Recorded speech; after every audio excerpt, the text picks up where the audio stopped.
Hello.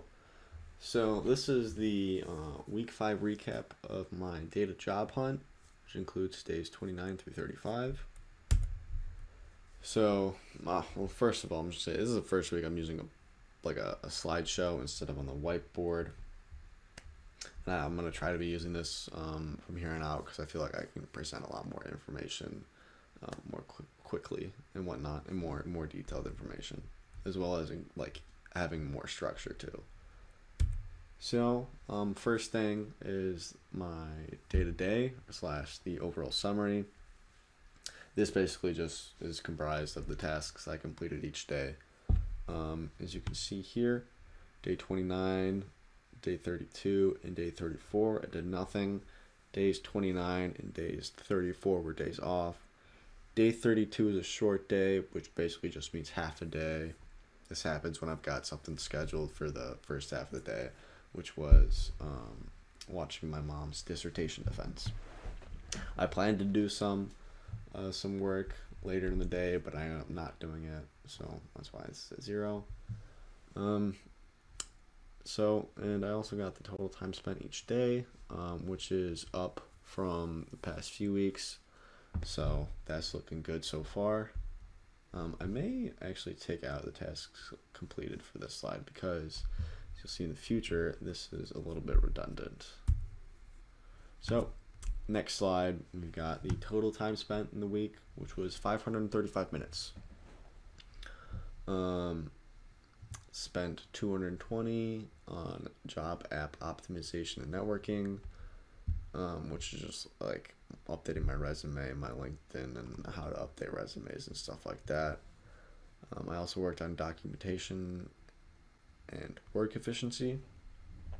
So the average number of time spent per day, this is something I want to keep track of, because I want to get it up higher, preferably, was 120 minutes per day.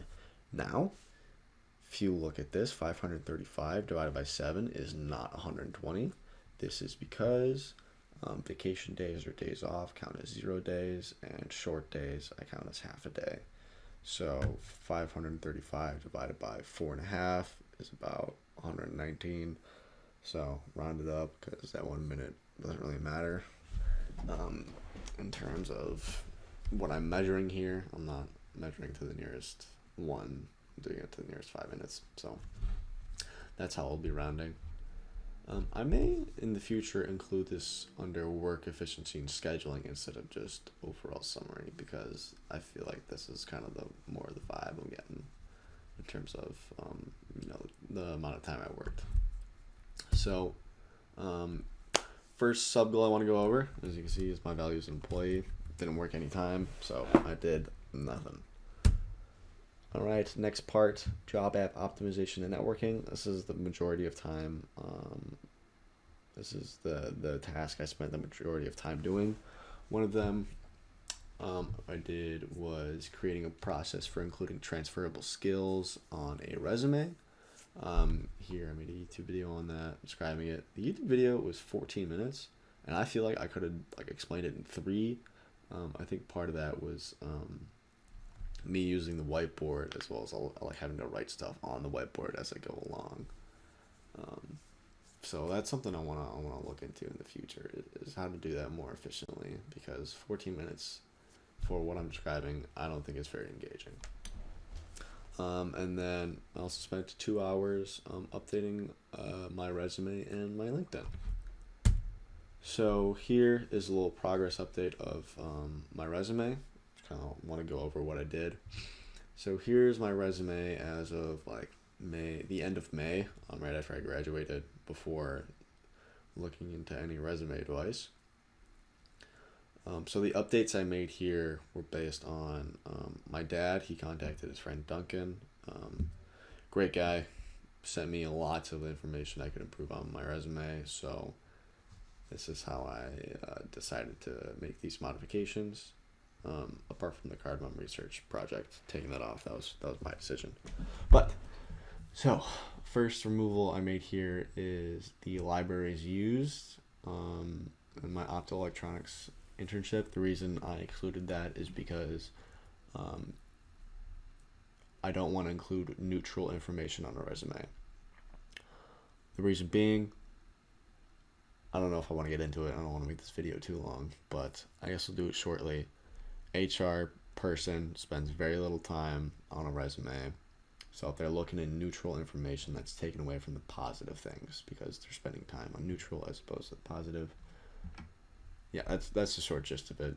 Same reason I took out this here, and most people looking at the resume are not data analysts. They're HR people from what I've heard, so they won't know what this means. So might as well just take it out.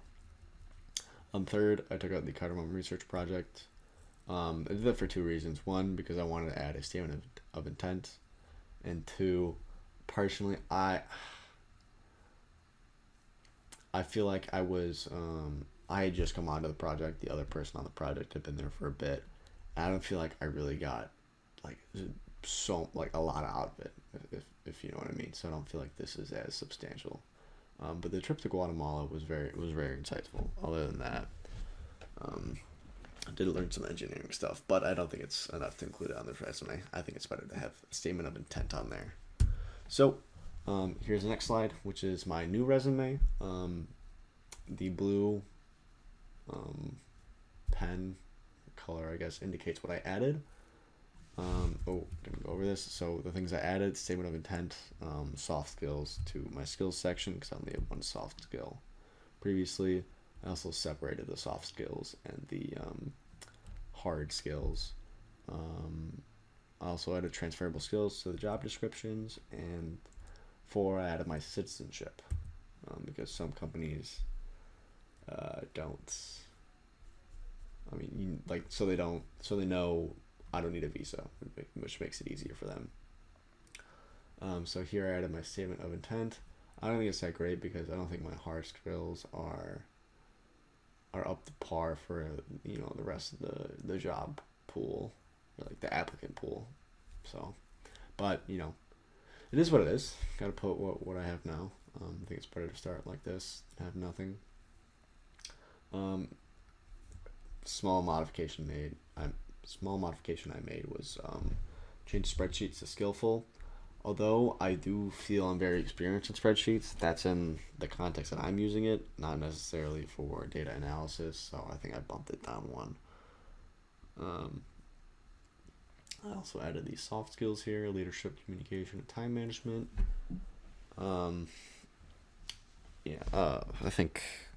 I've also heard that soft skills are pretty important for a resume, so I think it's good to add those on there because I heard hiring managers look at that more. What was the next part I was gonna mention? Oh yeah, I know there's a little controversial thing to put here, poker, because not all people view this as a positive thing. I've been told that many times, like, hey, my mom's like, hey, take off poker, don't put poker on. But I think I should leave it on there, just because I feel like my resume isn't, it isn't above average for the jobs I'm applying to. So I need an extra thing to stand out. So I'm just kind of gambling in the sense that hoping that the hiring manager understands that poker's not a strictly game of luck, and there's a lot of work that goes into it in terms of statistics and soft skills. A surprising amount of soft skills go into it. So just like accountability, discipline, reading people, also being respectful in the environment that you're in, and stuff like that. So I'm keeping that in for now. Next thing I added was high distinction in math. That's just because it didn't pop up on my academic history until just recently.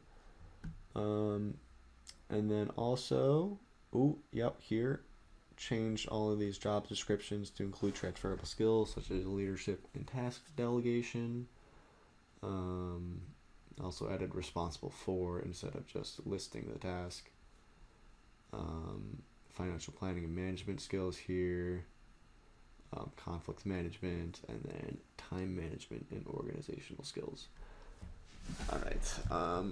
That's pretty much all I've added to that. The last things I want to add are to separate location and citizenship from my contact information. Make this into 2 lines. as well as move links to the bottom section of my resume. The reason it's up there is because the resume template I use, which is resume.io, or it's on resume.io. Oh, why is it tiny? Oh yeah, I was taking screenshots of my resume. Wanted the whole picture, but right now I have links at the bottom, but it's at the top for some reason. Same for this. These are they're two different things, but they're all in the same line. So I'm gonna have to do this manually. Export it to a Word doc, and then do that. I'm waiting to do that because it costs money to download it. It's like $3 for a week of a subscription, like 40 for a month or something. Don't quote me on that. I'm not sure, but resume templates very useful for sure. Makes my life a lot easier, except for these two small cases. And also I want to read chapter 1 of Ace the Data Science Interview, which gives advice on resumes. For example, one of them was to exclude neutral information. All right, number of job applications. This is the next section. Big fat 0 job apps, because I feel like I want to update my resume for sure before doing that, because I already feel like my odds of landing an interview are very low. So wanna increase my odds first. Next sub goal or section is documenting my job hunt. Spent 180 minutes or 3 hours on this. What I did was I filmed the week 4 recap. I filmed my daily schedule video, which goes over what I kind of want my daily schedule to be, and the different schedules I want to test, because I want to find out which one works best for me.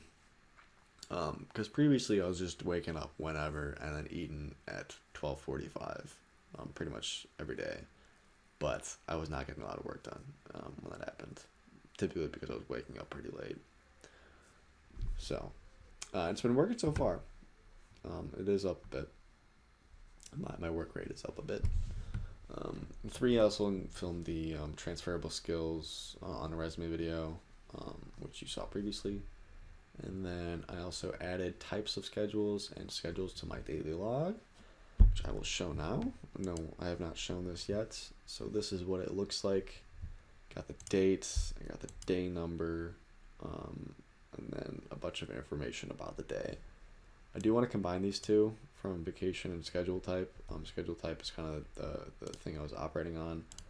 Wake, flex, eat, fix. I won't go into detail about what each of these mean. I don't want this to be too long. As well as including my mood and my work efficiency to kind of get a gist of how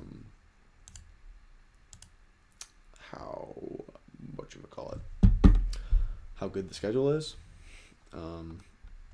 How well I'm working that day, how I feel that day, as well as how much time I work. But it turns out there's a lot of confounding variables to this, so I'll need to figure that out. But so I added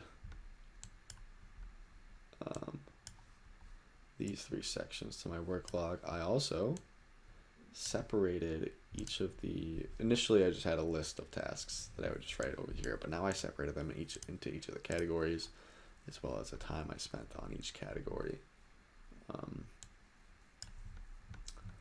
So yeah, got a bunch of new columns here. These X's probably just mean I did nothing, like here's a vacation day, so kind of X'd out there that I wouldn't do anything anyways.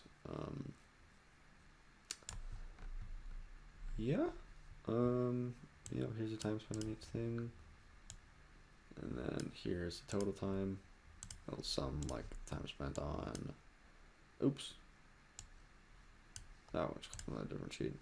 Yeah, it'll sum the time spent on. This is job app optimization and networking. Added that with documentation, and you get 160 minutes. This little sheet is about some schedules I want to try. Schedule I'm working on right now is midwork. That's not what I call it anymore. I call it fake fix. which just means I wake up and eat at 12:30. However, it's 12:45 right now because this recap has been taking a little longer than I thought it would. But that's all right. My to-do, I don't think this is completely updated, but yeah, components of the job hunt. I also want to fill out the micro components, and then this was just a random notes. That's not, the boots will be deleted. It'll be put somewhere else soon. Okay, back to the recap. So there's my daily log, which I updated. I added some stuff on there, and then I also finished the first draft of my weekly recap template, which I am showing you right now. So there's no need to go and show you that. Got a lot to do here. One is update my weekly recap template because there was a lot of things I did change while I was filling it out this week.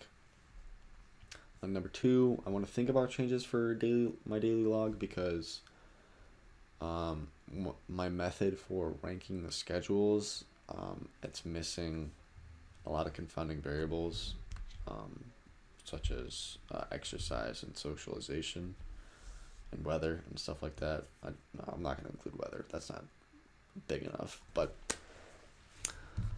yeah. Just include confounding variables and then maybe some other stuff, but I don't remember. That's why it's just put as think about it. Number three, I might want to start doing a daily vlog just because I find that it's more fun to do that. However, I don't know how much work that'll entail, and how distracted I'll be because I got my phone right next to me because I was just recording a little bit on and off, but it'll decrease my work efficiency because I'm more likely to be distracted on my phone. And then number four, film and upload this recap, which I'm doing right now. And five, I want to separate documentation into different sub-goals. So as you can see here, the first three are all filming, which are different from my daily log and my recap template. So yeah, then I can show you this recap a little more organized. I have like 3 sections here. Yeah. All right, next we got my work efficiency and scheduling section, which I did not include the time worked on here, but I believe it was 135 minutes. So the tasks I completed were I created the types, ranking, plan, and template for my daily schedules. So I'll show you the slideshow I have here. I'm going to go back a bit. Okay, daily schedules. This is a rough measure of, it's my rough method for testing, my testing protocol for a given schedule. So the parameters I got here are the difficulty of the schedule, like how hard is it to follow. Like for example, a 5 a.m. wake up time and a noon eating time may result in the highest work rate, but it'll be a lot harder to follow. And it's not much worth for a schedule if I can't consistently follow the schedule. Next is sleep quality. For example, if I'm waking up really early, I may be getting more work done, but my sleep quality may be worse. And I would prefer to get better sleep. Third is mood. If I'm getting a lot of work done, but I feel like garbage, I won't want to continue doing that schedule. So mood is included there. Work rate, another example, if I'm waking up really early, I'm getting 3 hours of work in, but that 3 hours of work may be very low quality. So, like, let's say waking up an hour later and doing 2 hours of work at that given time, it may result in more work done, just due to the fact that my mind's working better. And then here, the biggest confounding variables, like for example, I know exercise and socialization do affect my mood, as well as what I do the back half of the day, which doesn't really relate to work right now. And then I also don't know how long I want to do each schedule for to really get a good idea of it. So, and also, I won't go over this again. I already made a video about all this stuff, but kind of made a profile for each of them, and this one right now, first one has subjective scores, and this one scores are to fill in. So, and then also, writing down some confounding variables. Okay, back to the slideshow. Yes. And number two, I did start testing my Wake Fix Work Morn. I wake up at 8:30. Do my morning routine, which has been taking me about an hour and a half, and then working until I eat. So it's 4 hours between waking and my first meal. Um, yep. And what I got to do. So I want to determine what affects work efficiency and mood the most. Part of what another thing that work hello another thing that affects work efficiency is the location I'm working. Right now I'm working at my desk, so I would assume my work efficiency would be lower on average. Today was pretty good though. Didn't really get distracted too much, so that's a plus. Um, I also want to separate work efficiency and scheduling into different sub goals, so can better understand the components of this, so I can be more focused on whatever I'm trying to work on in this section, and also what to do with the back half of the day, because this does affect my mood, even though it's somewhat independent of what I'm working on in the morning. Okay, and I think that's it. Miscellaneous. Most of the things that are under miscellaneous, I'm not going to include on here, such as like cleaning my room or doing my laundry and stuff like that. Stuff that I've got to do for each part of the day, as well as exercise. But I'm only going to include a few select things on here. This one is going to be finding a part-time job while doing the job search. I want to do this because since my ranking in the applicant pool is relatively low, it'll take me a while before I get up to a good enough level to possibly land a job. So I'll need some source of income to supplement my living expenses for the meantime, and as well, it's also something extra to do. Yeah.